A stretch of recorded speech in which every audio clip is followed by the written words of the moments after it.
Hello dear student, I am doctor Sunil. मैं आपको बताने जा रहा हूँ कि क्या स्ट्रेटेजी अपनाएं इस हाफ ईयरली एग्जाम में जिससे आपका स्कोर 90 या उससे ऊपर हो।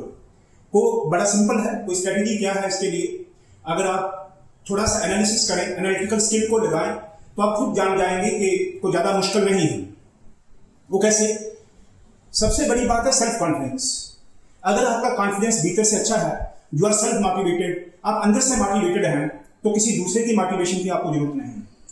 प्यारे बच्चों, याद रखो, सबसे बड़ा कॉन्फिडेंस जो आपके अंदर है वो आपकी नैया को वहां ले जाएगा जहां आप जाना चाहते हो। आपका टारगेट सेट है, आपका कॉन्फिडेंस लेवल अच्छा है, आपको कोई रोक नहीं सकता। आपका ना कोई टारगेट है ना कॉन्फिडेंस है, आप दूसरे की मोटिवेशन जितनी मर्जी ले लीजिए, आपकी मदद नहीं होगी। आपकी मदद होगी आपके सेल्फ कॉन्फिडेंस से, आपकी सेल्फ मोटिवेशन से। मैं प्रयास कर रहा हूं जिससे आपको ये बता पाऊं कि क्या करें जिससे आपका स्कोर 90 से ऊपर चला जाए। हाफ ईयर एग्जाम के बाद एक आपके प्री बोर्ड हो जाएंगे। सिंपल मैंने एक एनालिसिस आपके लिए बनाया जो अकाउंटेंसी के नंबर लाने के लिए आपकी मदद करेगा।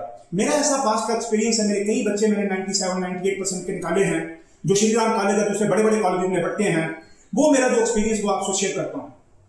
अब देखिए, मैंने लिखा है अकाउंटेंसी में बड़ा सिंपल है स्कोर करना कि आपके एमसीक्यू के 20 मार्क्स हैं। 20 मल्टीपल चॉइस के क्वेश्चन है, 1 मार्क्स से 20 मार्क्स। इसका मतलब ये हुआ कि आप हर चैप्टर के पीछे के एमसीक्यू को रोज सुबह उठ के गो थ्रू करिए, आपके जहन में बैठ जाएंगे, आपका नंबर देना आसान हो जाएगा। शॉर्ट आंसर के क्वेश्चन है 3-3 मार्क्स के। ये शॉर्ट आंसर जब आप कोई प्रैक्टिकल करते हैं, मानो मैं आपको कोई प्रैक्टिकल करा रहा हूं, एडमिशन, रिटायरमेंट, डेथ, यकीन मानिए जब तक मैं थ्योरेटिकली आपको सॉल्व नहीं करूंगा प्रैक्टिकल हो ही नहीं सकता। जब आप कोई प्रैक्टिकल करते हैं आप थ्योरेटिकली सॉल्व हैं। कैसे? जैसे मानो गुडविल का ही ट्रीटमेंट है, तो गुडविल का आपको पता है कि गुडविल बिजनेस के रेपुटेशन का वैल्यू है। नया पार्टनर जब आएगा वो अपने हिस्से की गुडविल लाएगा, पुराने पार्टनर को डिस्ट्रीब्यूट होगी, उनका कैपिटल बढ़ जाएगा। जब ये पहले ही आपको आता है तभी तो प्रैक्टिकल हो पाए, राइट। अब लॉन्ग आंसर टाइप 1 जो है वो 3 आते हैं 4-4 नंबर के। इसमें क्या आता है वो भी मैं एक्सप्लेन करूंगा। और लॉन्ग आंसर टाइप 2 होते हैं वो 6 मार्क्स के होते हैं, 5 क्वेश्चन होते हैं 30 मार्क्स के। अगर आप देखें कोई नॉर्मल से नॉर्मल, एवरेज से बिलो एवरेज बच्चा ये नंबर तो ले जाएगा, तो आपको पास होने के लिए दिखने चाहिए वो तो आपको मल्टीपल चॉइस और शॉर्ट आंसर से मिल जाते हैं। अब आगे देखिए, एमसीक्यू के लिए मैंने लिखा है you just go through by the end pages. जो एंड के पेजेस में एमसीक्यू लिखे हैं आप उनको रिवाइज करिए, डेली देखिए। आप एक स्ट्रेटेजी बनाइए, सुबह शाम दोपहर को जब भी आपको फ्री टाइम मिलता है उनको देखिए। फिर लिखा है preparation of profit and loss appropriation account. क्या क्या चीजें हैं जो पार्टनरशिप में आपको शॉर्ट आंसर में आ सकती हैं, मल्टीपल चॉइस में आ सकती हैं। तो अगर आप शुरू करिए फंडामेंटल से, तो अकाउंटिंग फंडामेंटल में सबसे पहले आ जाएगा calculation of interest on capital, interest on drawing, preparation of profit and loss appropriation account, preparation of profit and loss appropriation with the guarantee amount of profit. जो नया पार्टनर आता है उसको गारंटी देते हैं, पास्ट एडजस्टमेंट्स, ये सारे initially. उसके बाद आप थोड़ा आगे बढ़िए, तो जब एग्जिस्टिंग पार्टनर आपकी रेशो बदल लेते हैं तो उनकी रेशो बदलने से क्या इफेक्ट होगा। किसी का सेक्रीफाइस हो जाएगा, किसी का गेन हो जाएगा। सेक्रीफाइस वाले को गेन वाला कंपनसेट करेगा गुडविल के तरीके से, या फिर उनके जो अनडिस्ट्रीब्यूटेड प्रॉफिट पहले के होंगे वो अपनी ओल्ड रेशो में बांट लेंगे। थोड़ा उससे आगे बढ़िए, इसका मतलब जब एग्जिस्टिंग पार्टनर अपनी रेशो बदल लेते हैं वो जो क्वेश्चन आएगा आपको वो शॉर्ट आंसर नहीं आएगा। वो क्या क्वेश्चन आएगा कि उनका जनरल रिजर्व इतना है, वर्कमैन कंपनसेशन फंड इतना है, इन्वेस्टमेंट फ्लक्चुएशन फंड इतना है, तो जितने उनके फंड हैं वो सारे पार्टनर को ओल्ड रेशो में मिल जाएंगे, शॉर्ट आंसर में दिख जाएगा।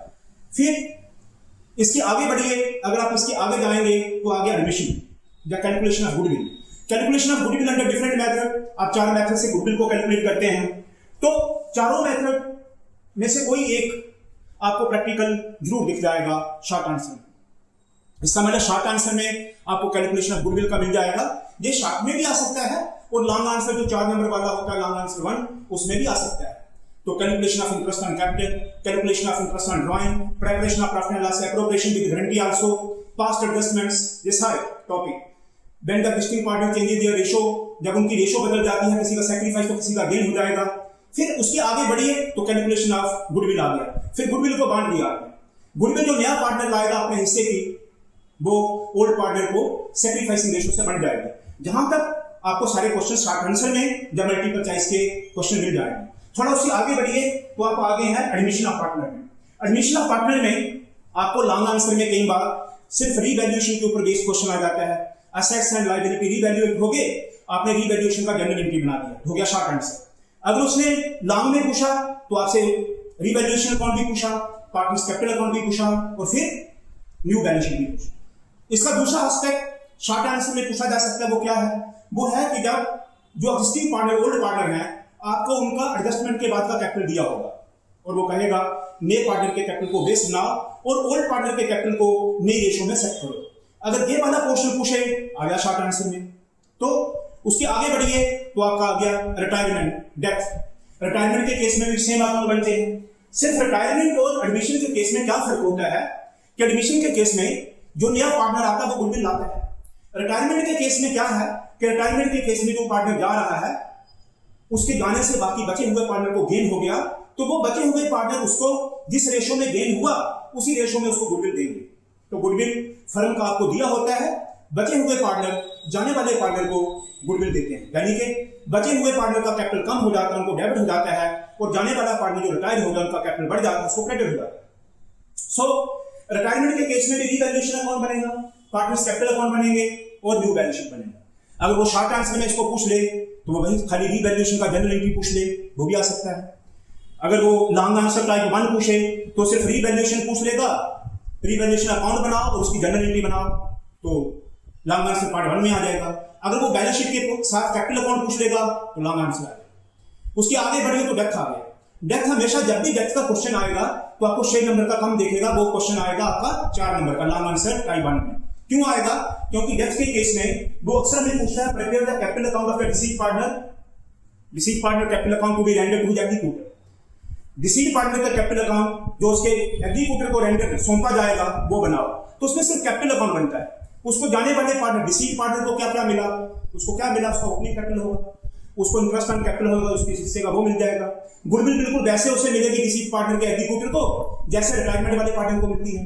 अगर का हिस्सा ले जाएगा, अगर कम्युलेटेड लॉसेस होगा तो उसका कैपिटल कम हो जाएगा, जो बाकी बच जाएगा उसमें एक चीज और ऐड हो जाती है, वो क्या कि जो डेथ जो होती है वो बीच के पीरियड में कभी हो जाती है, अनसर्टेन। तो date of last balance sheet से लेकर डेट ऑफ डेथ तक जो बीच का प्रॉफिट होगा, जो बीच का पीरियड होगा, उसके पीरियड का प्रॉफिट हम एस्टिमेटेड बेसिस पे कैलकुलेट करेंगे और एस्टिमेटेड बेसिस पे कैलकुलेट करके डिसीज्ड पार्टनर के शेयर को उसके कैपिटल को क्रेडिट कर देंगे, उसको बोलते हैं profit and loss expense account. तो डेथ के केस में आपको आएगा लॉन्ग आंसर पार्ट टाइप 1। ये कभी भी 6 नंबर का आना इसकी पॉसिबिलिटी बड़ी कम है। उसके आगे बढ़िए तो डिसोल्यूशन आ गया। अगर वो डिसोल्यूशन में खाली रियलाइजेशन अकाउंट पूछे, खाली रियलाइजेशन, तो 3 या 4 नंबर का आ गया। अगर वो रियलाइजेशन के साथ आपको पार्टनर्स के कैपिटल अकाउंट भी पूछे और बैंक अकाउंट पूछे, क्योंकि डिसोल्यूशन में सारे अकाउंट क्लोज हो जाते हैं, सारे अकाउंट क्लोज हो जाएंगे, बैंक की दोनों साइडें बराबर हो जाएंगी, पार्टनर्स का जो कैपिटल अकाउंट है वो भी क्लोज हो जाएगा, किसी का कोई कैरी डाउन बैलेंस नहीं रहेगा।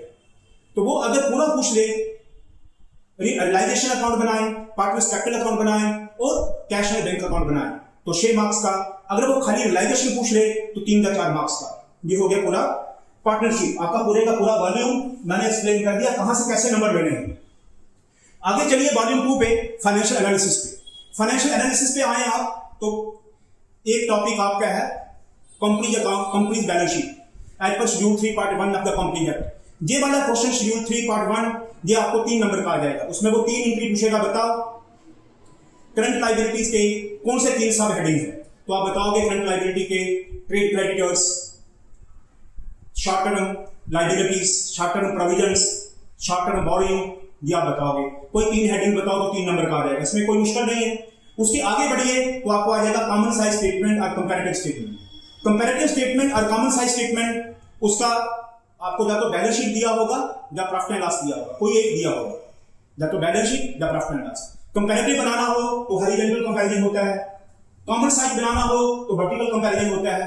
बस वो 3, 4, 5 लाइनों का क्वेश्चन होगा और उसके 4 नंबर मिल जाएंगे। आपको क्लैरिटी होगी कि कहां से क्या आएगा। उसके आगे चलिए, उसके आगे जाएंगे हम तो आ जाएगा आपका ratio, accounting ratio. Accounting ratio आपको 4 नंबर की मिल जाएगी या 3 नंबर की मिल जाएगी। उसमें कौन सी रेशो प्रोमिनेंट है? वो होती है लिक्विडिटी रेशो। लिक्विडिटी रेशो में 2 तरह की रेशो होती है, लॉन्ग टर्म और शॉर्ट टर्म। लॉन्ग टर्म में डेट इक्विटी बड़ा इंपॉर्टेंट है, शॉर्ट टर्म में क्यूक रेशो और करंट रेशो बड़ी इंपॉर्टेंट है। प्रॉफिटेबिलिटी रेशो में रिटर्न ऑन इन्वेस्टमेंट बड़ी इंपॉर्टेंट है और टर्नओवर रेशो में trade receivable turnover ratio important है। तो ये सारी रेशो, इन रेशो में से आपको 3 या 4 नंबर का क्वेश्चन आ जाएगा। एक है इसमें थ्योरी का टॉपिक है tool the financial analysis. Tool of financial analysis में 2 नंबर का आपको आ जाएगा। क्या टूल होते हैं फाइनेंशियल एनालिसिस करने के? आपको पता है रेशो भी एक टूल है, कैश फ्लो स्टेटमेंट भी एक टूल है, कंपैरेटिव स्टेटमेंट ये भी एक टूल है, ट्रेंड देखने का, ये देखने का, रेशो एनालिसिस, अकाउंटिंग रेशो भी एक टूल है, ये देखने का कि बिजनेस का फाइनेंशियल स्ट्रेंथ कितना है। जहां तक तो ये जो पहले 2 वॉल्यूम है ये मैंने एक्सप्लेन कर दिया, क्योंकि मुझे लगता है जो आपका सिलेबस हाफ ईयरली में आ रहा है उसमें जहां तक ही आ रहा है लगभग, क्योंकि इसके आगे मैंने छोड़ दिया है कैश फ्लो। अगर मैं कैश फ्लो की बात करूं तो वो लॉन्ग आंसर में आ जाएगा 6 मार्क्स। ये हो गए 2 वॉल्यूम। तीसरा वॉल्यूम मैंने कंपनी अकाउंट छोड़ दिया है, क्योंकि हाफ ईयरली के एग्जाम में कंपनी अकाउंट बाद में आता है, वो टाइम कंज्यूमिंग होता है, थोड़ी बच्चे को उसकी डेप्थ अंडरस्टैंडिंग चाहिए होती है, इसलिए वो हाफ ईयरली में नहीं आता है। मैंने जो एनालाइज करके आपको बताया, कोई भी बच्चा बड़ी आराम से नंबर दे जाएगा, उसको सोचने घबराने की जरूरत नहीं। पेशेंस रखें, संयम रखें, कांसेप्ट की क्लैरिटी आपके साथ होगी, मेरा साथ आपके साथ होगा। आपको जहां कहीं डाउट लगे किसी भी टॉपिक में अकाउंट्स के, आप मुझे लॉजिक के साथ पूछ सकते हैं। आप कोई भी क्वेश्चन रेज करिए, मैं आपको जांच करने के लिए बिल्कुल नहीं कहूंगा। मैं आपको ये नहीं कहूंगा कि अकाउंटिंग रेशियो के फार्मूला बात करो। जैसे अक्सर मैंने देखा कि लोग आपको बता रहे हैं कि बैलेंस शीट का फॉर्मेट पहले बनाइए, फिर इंट्रीज को डालिए। फॉर्मेट अपने आप आपके दिमाग में फ्रेम हो जाएगा जब आपको उसका अंडरस्टैंडिंग हो जाएगा। अगर आपको उसका कॉन्सेप्ट आ जाएगा, सारे फॉर्मेट आपके दिमाग में फ्रेम हो जाएंगे, कोई घबराने परेशान होने की जरूरत नहीं। संयम रखिए, मैं हूं आपके साथ आखिर तक। जहां तक आप मुझे कमेंट करिए, मुझे जस्ट बताइए, मेरा ईमेल करिए, मुझे बताइए क्या आपको मुश्किल लगता है, मैं आपको आपके 2 स्टेप पे आसान से आसान करके चीजें पेश कर दूंगा। एक बार फिर से देखिए, जाते जाते ये लिखा है MCQ 20 1 मार्क्स के, short answer 6 3 marks each, long answer 1 3 4 marks each, long answer 2 5 6 marks each. Go through the MCQ given in the end of each chapter for easy scoring. आसानी से स्कोर करने के लिए आप इसको व्यू देखिए। Preparation of profit and loss appropriation account, calculation of interest on capital, interest on drawing, cost adjustment, journal entries, calculation of goodwill, preparation of revaluation account, realisation account, partners loan account. जो partner retire होकर जाता है, बचे हुए partner उसको at the moment पैसा नहीं दे सकते, क्विकली पैसा नहीं देते, उसका कैपिटल लोन अकाउंट में ट्रांसफर हो जाता है, फिर वो लोन किस्तों में चुकाते हैं 2 सालों में 3 सालों में, तो उसका लोन अकाउंट बनता है पार्टनर का, जब तक उसका पूरा पे नहीं हो जाता loan account. Journal entry with respect to the profit and loss appropriation account, आप ध्यान रखें प्यारे बच्चों, जनरल एंट्री 12th में बड़ी इंपॉर्टेंट है। हर एक चीज आप देखोगे वो मल्टीपल चॉइस में पूछेगा जनरल एंट्री के कंसेप्ट, वो रिवैल्यूएशन में पूछेगा जनरल एंट्री बनाओ, एडमिशन के टाइम पे पूछेगा जनरल एंट्री बनाओ। जनरल एंट्री वो बच्चा बनाने में कंफर्टेबल होता है जिसको अकाउंट की पूरी समझ होती है, जिसको अकाउंट की अंडरस्टैंडिंग नहीं होती वो जनरल में अक्सर फंस जाता है। ध्यान रखें। Appropriation, revaluation account, workman compensation fund account, investment fluctuation fund, इसकी क्या जनरल एंट्री बनेगी? Capital and goodwill brought in, capital and goodwill brought in by the new partner, इसकी जनरल एंट्री बनाना। जब कोई नया पार्टनर आया वो कैपिटल भी लाया और गुडविल भी लाया। फिर दिस इज MCQ एंड ये हो गया आपके short answer. This is long answer type 1, death of a partner, preparation, prepare deceased partners capital account to be rendered to the executor, comparative and common size statement, ये सारे आएंगे आपको long answer 1 में। Accounting ratio आपको आएगी long answer 1 में। मैंने बताया लिक्विडिटी और सॉल्वेंसी रेशियो में डेट इक्विटी इंपॉर्टेंट है, करंट रेशियो इंपॉर्टेंट है, क्विक रेशियो इंपॉर्टेंट है। प्रॉफिटेबिलिटी में ऑपरेटिंग रेशियो का मतलब होता है operating cost ratio, operating profit ratio, return on investment important है। फिर आगे मैंने बताया लॉन्ग आंसर टाइप 2 में एडमिशन का फुल क्वेश्चन आपको बता दिया, एडमिशन और रिटायरमेंट का। लॉन्ग आंसर का मतलब हो गया रिवैल्यूएशन भी, पार्टनर्स कैपिटल अकाउंट भी और न्यू बैलेंस शीट भी, preparation of revaluation account, partners capital account and the new balance sheet. Death of a partner में this is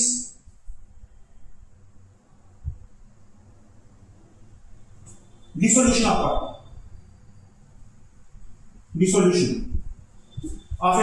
dissolution of partnership.